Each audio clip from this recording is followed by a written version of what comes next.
Uma questão que eu queria aproveitar para pôr agora aqui é esta. Há muito quem defenda a adaptação dos monumentos nacionais a pousadas, mas também há muito quem conteste.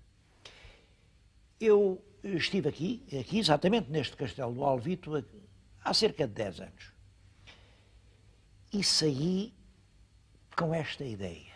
Ou alguém faz já alguma coisa por isto, ou daqui a meia dúzia de anos, isto é um monte de entulho. Estava tudo a ameaçar a ruína. Era uma coisa miserável e execrável. Felizmente, fez-se uma pousada, salvou-se o monumento e hoje, como veem, não lhe falta beleza. Em todo caso, é preciso ir mais longe. As pousadas históricas têm que evocar a época da história a que se referem. Reparem, aqui, neste lugar, podia-se falar, não era só dos barões de Alvito, era dos reis que os protegeram, era dos poetas que eles conheceram, eram das grandes lendas do seu tempo e não só. Em turismo também há cultura. Há uma cultura para o turismo. Vejam, os gregos falam nos deuses, os espanhóis falam nos touros, os americanos falam nos cowboys. E a gente? E a gente também tem de que falar. Temos o passado e temos algo para mostrar. O que nós temos para mostrar é a intimidade portuguesa, é a beleza do lar português, é a nossa mesa posta, que é... Os portugueses são dos povos que sabem pôr melhor a mesa no mundo. É o encanto das madeiras escuras dos móveis, de madeira exótica, e da prata, e do azulejo, e da tapeçaria de arraiolos, e da colcha de castelo branco. É toda a intimidade da alma portuguesa. Eu gostava que estas pousadas históricas fossem grandes montras a mostrar o que é Portugal.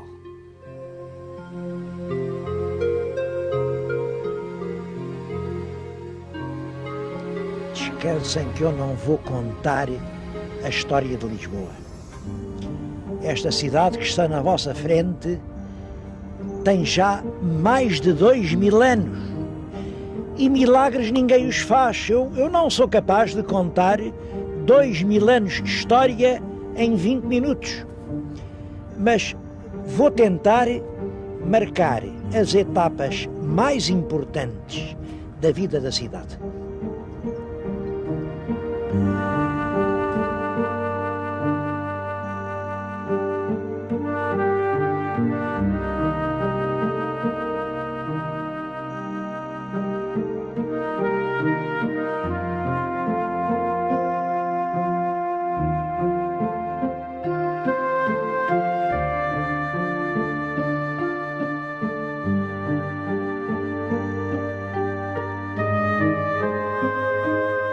Um excelente lugar para começar a contar a história de Lisboa é este em que nos encontramos. São as ruínas do Teatro Romano. Têm 2000 anos. Era aqui que há 2000 anos se encontrava a fina flor lisboeta para assistir aos espetáculos do teatro. Claro que nessa altura não eram lisboetas. A cidade não se chamava Lisboa, chamava-se Ulicipo. Mas é daí que vem. Ulicipo, Ulicipona, e de Licipona veio Lisboa.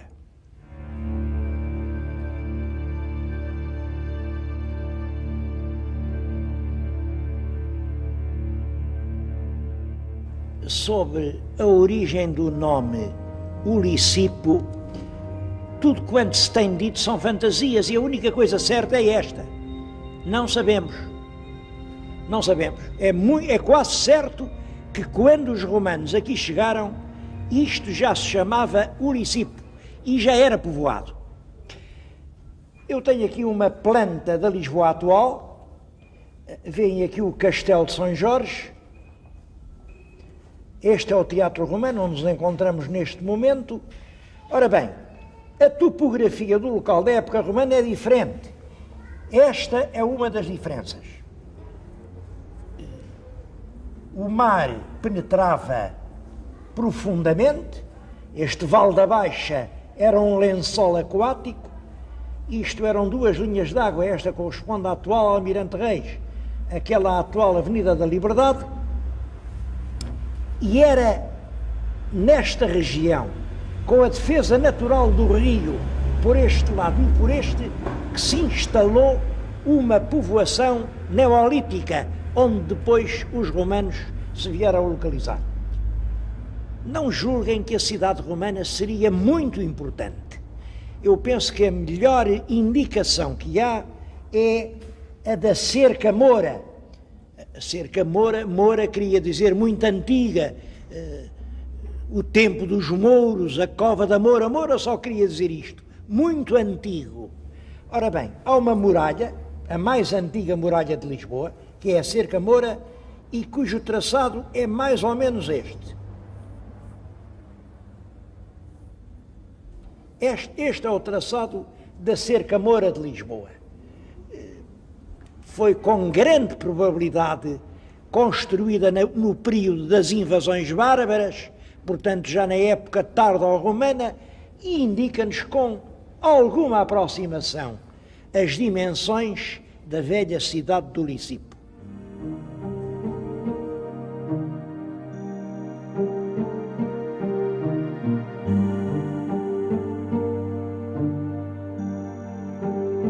Na nossa frente vê-se um relevado verde, depois a zona com o vale da Avenida da Liberdade, a seguir também o Vale da Baixa e ao fundo o Tejo. É uma espécie de grande risco ao meio que penteia em duas metades as Guedelhas de Lisboa. Eu, há 2 anos, vim aqui exatamente a este lugar escrever uma página de um livro, uma página deste livro.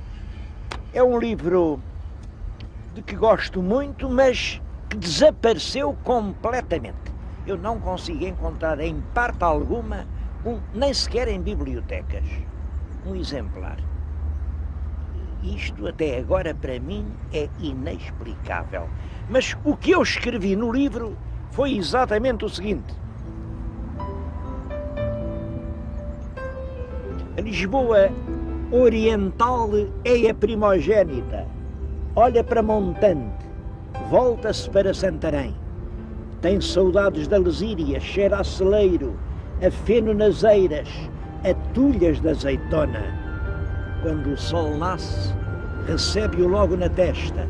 É o burgo medieval, nascido da riqueza da terra, e os seus bairros conservam essa marca de coisa genuína, brasão envelhecido da velha estirpe de lavradores que ainda trazem terra nas unhas. A outra procura com os olhos a barra, vive do mar, da especiaria, da viagem, da estiva. É a ribeira palradora com canastras, gaivotas, cheiro de maresia, acenos de imigrantes. Não é ribatejana, é ultramarina. É um cais de alegria e saudade. A riqueza não vem da terra, chega-lhe do mar. É a Lisboa nau catrineta, Manuelina aventureira.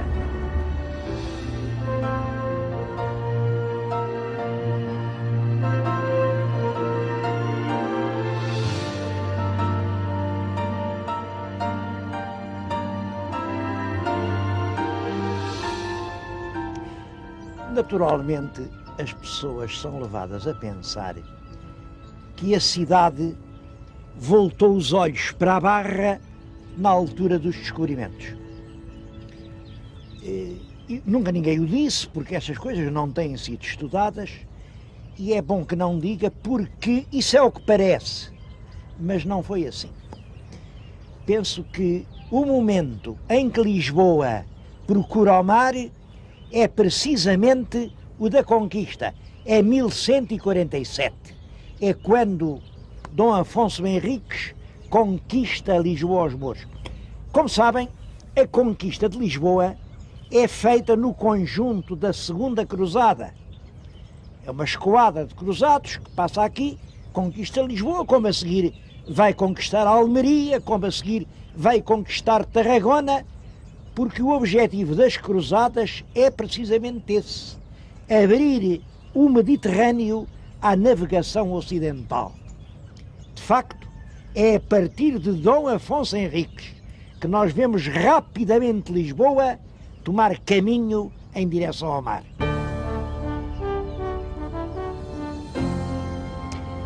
Ora, reparem, no ano de 1147, o rei Dom Afonso Henriques conquista Lisboa aos mouros. Exatamente 100 anos depois, no ano de 1247, Afonso, que viria a ser Afonso III, o conde de Bolonha, Afonso Bolonhês, vence a guerra civil contra o irmão, o pobre rei Dom Sancho. E Afonso III, a primeira coisa que faz é instalar a sua capital em Lisboa. Porquê Lisboa em vez de Coimbra? Até aí, a cidade da corte era Coimbra. E Coimbra é que ficava no centro do país. Coimbra é uma bela cidade. Coimbra tinha um belo paço real. Porquê Lisboa? Bom, há duas razões. Uma é uma razão conjuntural. É que Lisboa tinha estado desde a primeira hora na Guerra Civil do lado do vencedor. As milícias do Conselho de Lisboa tinham tomado armas para combater do lado do partido do Bolonhês, ao passo que Coimbra tinha ficado sempre do lado do pobre rei Dom Sancho, do lado do pobre rei vencido. E nestas coisas, quem ganha sempre são os vencedores. Mas há outra razão, há uma razão estrutural. Lisboa era uma cidade mais farta, fica na convergência de duas províncias muito ricas, o Ribatejo, com o seu vinho, com o seu azeite, com a sua fruta, e o Alentejo, que abastecia a cidade de pão.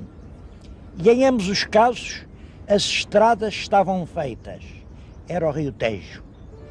Era por barcos que vinham, quer as tulhas do azeite que se exportavam, quer os moios de pão que a cidade consumia. A partir de então, Lisboa vai ser realmente a primeira cidade portuguesa.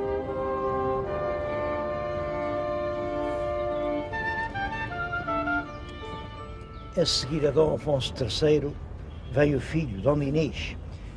Ora, Dom Dinis já teve que mandar construir uma longa muralha ao longo do Tejo. Vinha desde mais ou menos o sítio onde está agora a Conceição Velha até encostar ao Morro de São Francisco, e mandou construí-la porque a cidade tinha crescido para aquele lado, tinham aparecido as ruas da Baixa e eram constantes à noite os assaltos de corsários, quer dizer, isso aconteceu no ano de 1294, fez o ano passado 700 anos.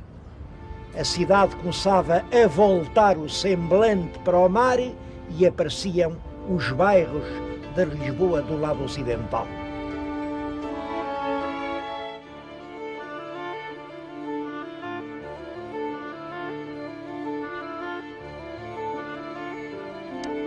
Durante todo o século XIV, o crescimento continuou.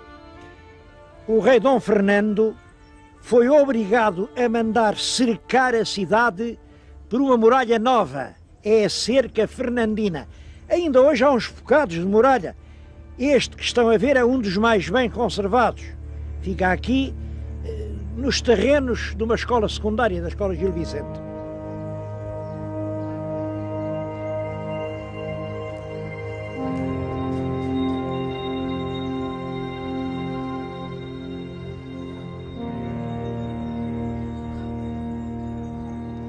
Mas há outros, reparem neste, que foi metido e com tanta habilidade dentro de um estabelecimento comercial.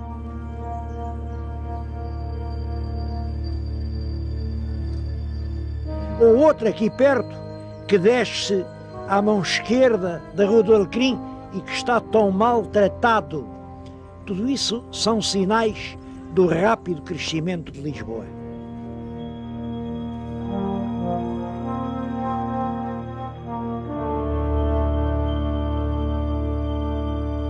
Eu gostava de dizer que a Muralha Fernandina é o último grande monumento medieval de Lisboa, mas não digo porque não é bem verdade. Depois da Muralha Fernandina, o condestável Nuno Álvares Pereira ergue na colina abrupta do Carmo o mosteiro de que hoje ainda se vê as ruínas. E esse sim, esse é o ponto final da nossa Idade Média. Depois começa no século XV a grande era atlântica dos descobrimentos henritinos. É o tempo da Alfama, o tempo da nau Catrineta. Ouvido agora, senhores, uma história de pasmar. Eu acho que esta história, muitas histórias dessas se contaram ali para a Alfama. Pois é o século XVI, o século da Índia, o século da glória manuelina, o século em que Lisboa esteve realmente quase a ser uma grande cidade. Mas depois é Alcácer Quibir, é a perda da independência, é a corte ausente, e uma cidade sem corte e sem rei é como uma mulher sem marido, é como uma rosa enjeitada. Foram tempos tristes, o século XVII, com as fogueiras da Inquisição e as grandes procissões nas ruas, o século devoto, o século do medo, mas também o século da talha, do azulejo, das joias preciosas. Depois o século XVIII. O século XVIII, como sabem, é o século do aqueduto das águas livres. Um aqueduto tão bem feito que não caiu com o terremoto.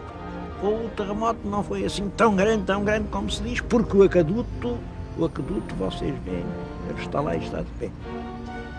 Mas é essencialmente, o século XVIII, é o século do terrível terremoto de 1755. E o século do Pombal é o século em que Lisboa aspira a fazer-se uma cidade moderna.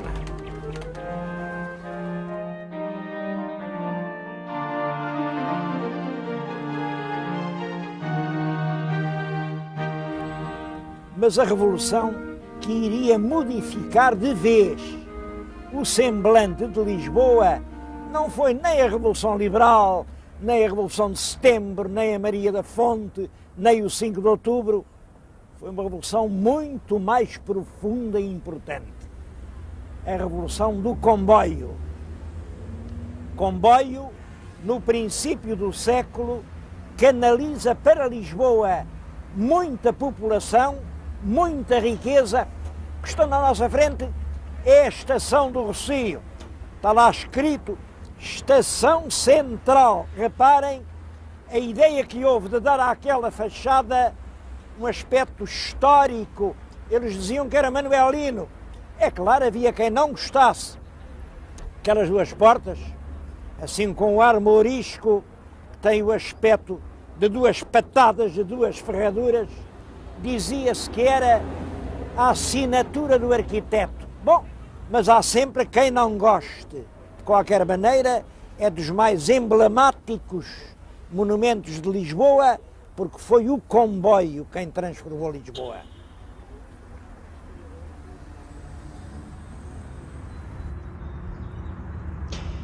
Começa então uma enorme transformação de Lisboa.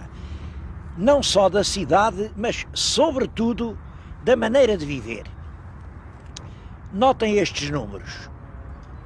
Em 1846, há cerca de 150 anos, é inaugurado o Teatro Nacional, o Dona Maria II, que tem lugares para 600 espectadores. Achava-se que com 600 lugares já os lisboetas, enfim, se podiam dar o gosto de um espetáculo. Mas passados 50 anos, em 90, é inaugurado o Coliseu.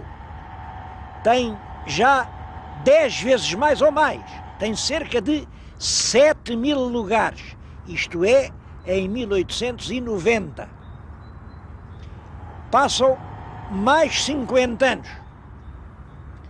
1940 é inaugurado este Estádio Nacional, que tem 10 vezes mais, 60.000 lugares. Bom, atualmente há em Lisboa um estádio que leva 120.000 lugares. Esta progressão não acompanha o crescimento da população. O crescimento é muito mais pequeno. O que isto acompanha